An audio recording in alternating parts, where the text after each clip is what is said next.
अस्सलामुअलैकुम dear learners. इस lecture में हम चैप्टर नंबर 16 का पहला थ्योरम करेंगे। इस थ्योरम की स्टेटमेंट है that parallelograms on the same base and between the same parallel lines और of the same altitude are equal in area. इस थ्योरम में हमारे पास दो पैरेललोग्राम्स होंगी जिनकी बेस भी सेम होगी और उनके दरमियान में सेम पैरेलल लाइंस होंगी, यानी कि उनका एल्टीट्यूड भी सेम होगा। और इस थ्योरम के अकॉर्डिंग उन दोनों पैरेललोग्राम्स के एरियाज इक्वल हैं। इसी चीज़ को हमें प्रूव करना है। तो स्टेटमेंट को समझने के लिए एज़ यूजुअल सबसे पहले हम इसके डायग्राम ड्रॉ करेंगे और डायग्राम को ड्रॉ करने के लिए कुछ स्टेप्स को हम फॉलो करेंगे। सबसे पहला स्टेप है दैट ड्रॉ पैरेललोग्राम ABCD। अब इस शेप को ड्रॉ करने के लिए सबसे पहले हमें 4 वर्टिसेस चाहिए, A, B, C and D। अब इन चारों वर्टिसेस को 1 बाय 1 हम आपस में ज्वाइन कर देंगे। अब इन चारों वर्टिसेस को हम आपस में जब ज्वाइन करेंगे तो हमारे पास एक शेप आएगी जिसे हम पैरेललोग्राम कहते हैं। अब इस शेप के फीचर्स क्या हैं ये हम थोड़ी देर बाद डिस्कस करेंगे। इसके बाद सेकंड स्टेप है हमारे पास दैट ड्रॉ पैरेललोग्राम ABEF। अब इसी तरह की हमें एक और शेप भी ड्रॉ करनी है, लेकिन उसके वर्टिसेस हमारे पास चेंज होंगे। इसमें ABCD है और उसके वर्टिसेस हैं ABE एंड F। AB यहाँ पर हमारे पास ऑलरेडी गिवन है और दो नए वर्टिसेस हमें चाहिए E एंड F। तो CD लाइन सेगमेंट पर हम नया वर्टेक्स लेंगे E और एक नया वर्टेक्स उससे आगे लेंगे हम पॉइंट F। अब B से E तक हमें एक लाइन ड्रॉ करनी है। इसी तरह से E और F के दरमियान में जो गैप है उसको भी हम फिल कर देंगे और CD लाइन सेगमेंट को एक्सटेंड कर देंगे। इसके बाद जो पॉइंट A और पॉइंट F के दरमियान गैप है इसमें भी हम एक नई लाइन सेगमेंट ड्रॉ कर देंगे। अब ये जो आपके सामने डायग्राम बनी है ये दो पैरेललोग्राम्स हैं। इसके बाद थर्ड स्टेप है हमारे पास मार्क द क्वाड्रिलेटरल। अब क्वाड्रिलेटरल भी एक शेप का नाम है, आई होप कि आपको इसका पता होगा। हम आगे चल के इन दोनों शेप्स के फीचर्स को कंपेयर करेंगे। अब इस शेप को हमें मार्क करना है, आप इसको शेड कर दें या किसी भी तरीके से बस इसको मार्क कर देना है। यहाँ पर मैंने इनके दरमियान में लाइंस ड्रॉ की हैं जो कि ये इंडिकेट करेंगी कि ये सारा एरिया क्वाड्रिलेटरल का है। इसके बाद चौथा और आखिरी स्टेप है लेबल द पैरेलल लाइंस। अब हमारे पास इस पूरी डायग्राम में जो लाइंस पैरेलल हैं उनको यहाँ पर लेबल कर देंगे। पहले नंबर पर जो हमारे पास पैरेललोग्राम थी उसकी लाइन सेगमेंट BC और AD ये दोनों पैरेलल हैं, तो इन लाइन सेगमेंट्स के ऊपर हम मार्क लगा देंगे। इसी तरह से जो हमारे पास दूसरी पैरेललोग्राम है उसमें से BE लाइन सेगमेंट और AF लाइन सेगमेंट ये दोनों भी पैरेलल हैं, तो इन दोनों लाइन सेगमेंट्स को भी हम मार्क कर देंगे।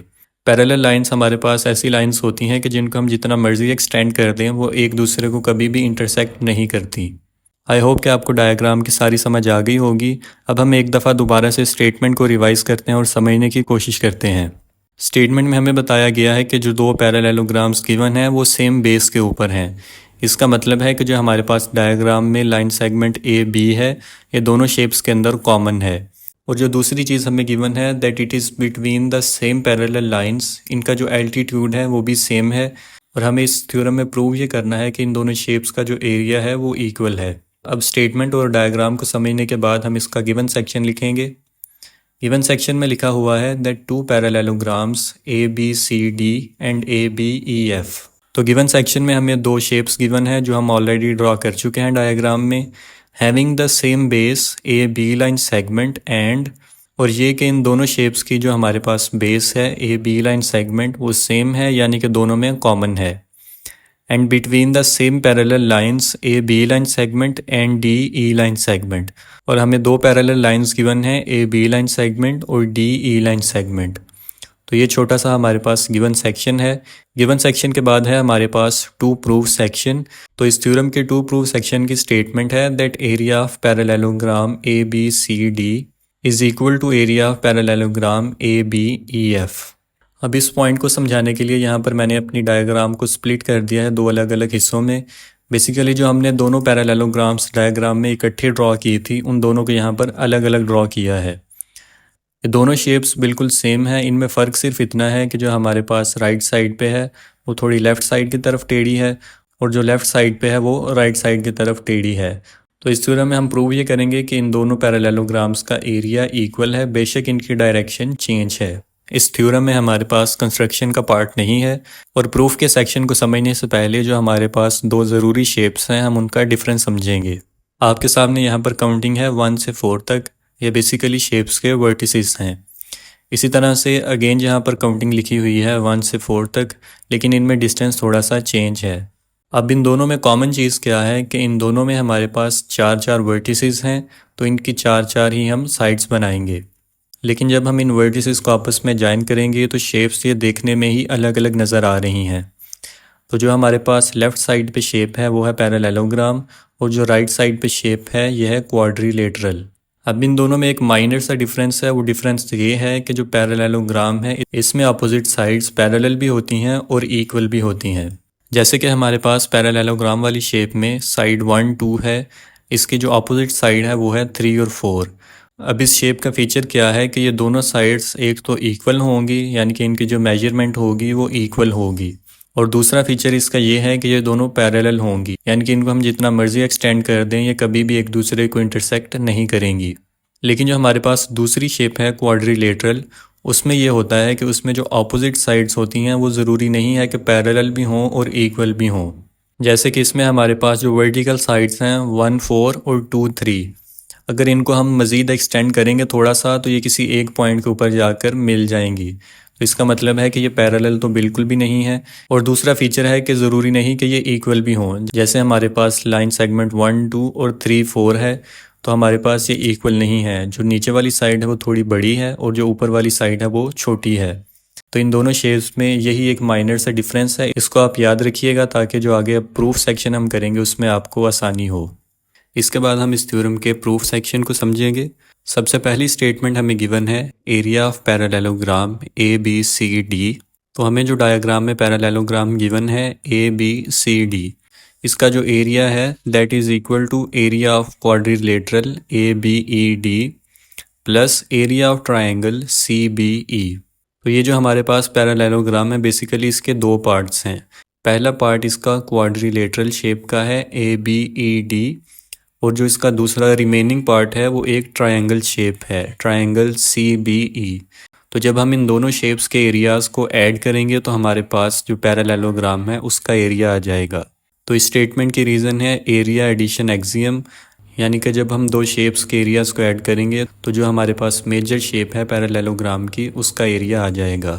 इस स्टेटमेंट को हम मार्क कर देंगे एज इक्वेशन नंबर 1। इसके बाद नेक्स्ट स्टेटमेंट है area of parallelogram A B E F.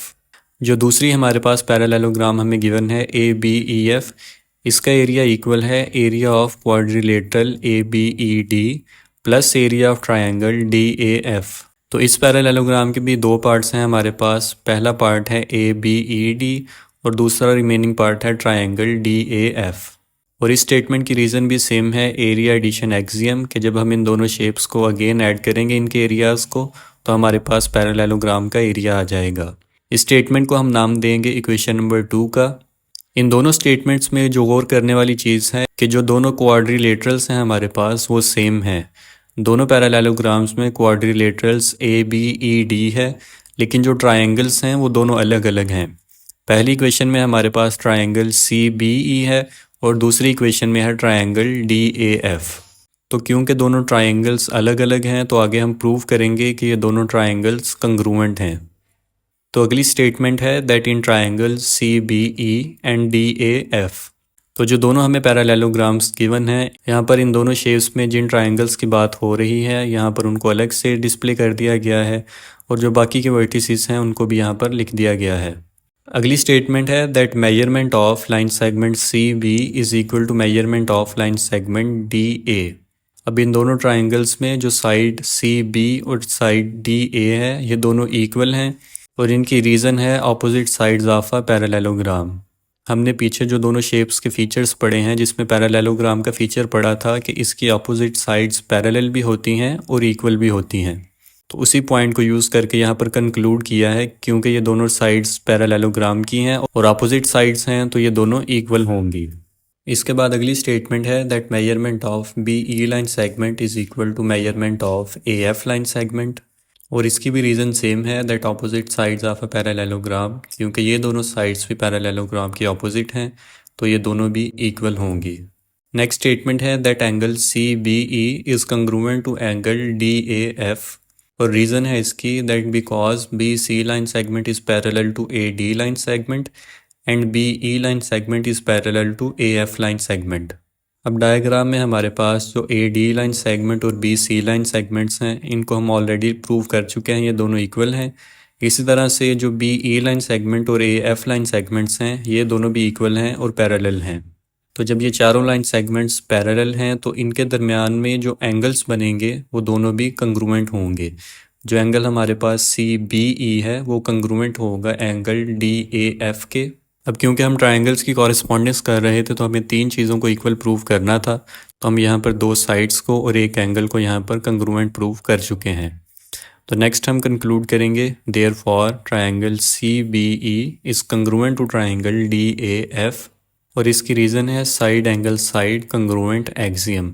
अब हमारे पास जो पहली दो इक्वेशंस में डिफरेंस था वो ट्रायंगल्स का था, तो ट्रायंगल्स को हम यहाँ पर कंग्रुएंट प्रूव कर चुके हैं। इसके बाद नेक्स्ट स्टेटमेंट है therefore area of triangle CBE is equal to area of triangle DAF। अब क्योंकि दोनों ट्रायंगल्स कंग्रुएंट हैं तो उनके एरियाज भी इक्वल होंगे। इस स्टेटमेंट को हम नाम देंगे इक्वेशन नंबर 3 का, और इसकी रीज़न है कंग्रुएंट एरिया एक्सियम। अब यहाँ पर अगर हम पहली दोनों इक्वेशंस को रिवाइज करें तो उनमें जो डिफरेंस था वो सिर्फ ट्रायंगल्स का था, बाकी जो चीज़ें थी वो सेम थी। दोनों पैरेललोग्राम्स के जो एरियाज थे वो इक्वल थे क्योंकि क्वाड्रिलेटरल तो दोनों में सेम थी, सिर्फ डिफरेंस था ट्रायंगल्स का। तो ट्रायंगल्स के एरिया को यहाँ पर हम प्रूव कर चुके हैं कि वो दोनों भी इक्वल हैं। तो अब लास्टली हम कंक्लूड कर देंगे hence area of parallelogram ABCD is equal to area of parallelogram ABEF, और इस रिज़ल्ट के रीज़न है using equation 1, 2 and 3। I hope कि आपको इस थ्योरम की समझ आ गई होगी। अब आप इसकी ख़ुद अच्छे से प्रैक्टिस करें, और आपको अगर फिर भी कोई प्रॉब्लम हो तो आप उस पार्ट को दोबारा से देखें। आई होप कि आपको वो चीज़ क्लियर हो जाएगी। Thank you so much for watching, और अब आपसे मुलाकात होगी अगले लेक्चर में। तब तक के लिए ख्याल रखें। अल्लाह हाफिज़।